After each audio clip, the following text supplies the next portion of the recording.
செல்லம் வகுப்பு 4 ஊராட்சி ஒன்றிய தொடக்கப்பள்ளி சேரன் மகாதேவி திருநெல்வேலி மாவட்டம். திருக்குறள் அதிகாரம் வான் சிறப்பு. குறள் எண் 20. குறள் நீரின்று அமையாது உலகனின் யார் யாருக்கும் வானின்று அமையாது ஒழுக்கு. விளக்கம் தண்ணீர் இல்லை என்றால் உலகத்தில் உயிர்கள் வாழ முடியாது. மழை பெய்யாவிட்டால் இந்த உலகத்திற்கு தண்ணீர் கிடைக்காது. நன்றி. அனைவருக்கும் வணக்கம். என் பெயர் செல்வமணி. நான் 4ஆம் வகுப்பு படிக்கிறேன். என் பள்ளியின் பெயர் ஊராட்சி ஒன்றிய தொடக்கப்பள்ளி சேரன் மகாதேவி திருநெல்வேலி மாவட்டம்.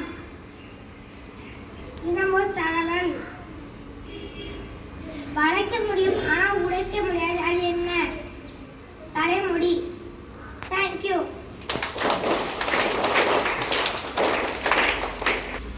அனைவருக்கும் வணக்கம். என் பெயர் பிரதீப். வகுப்பு 4 ஊராட்சி ஒன்றிய தொடக்கப்பள்ளி சேரன் மகாதேவி திருநெல்வேலி மாவட்டம். நான் மழை பெய்யும் இடி இடிக்கும் போது மரத்தடியில் நிற்க மாட்டேன்.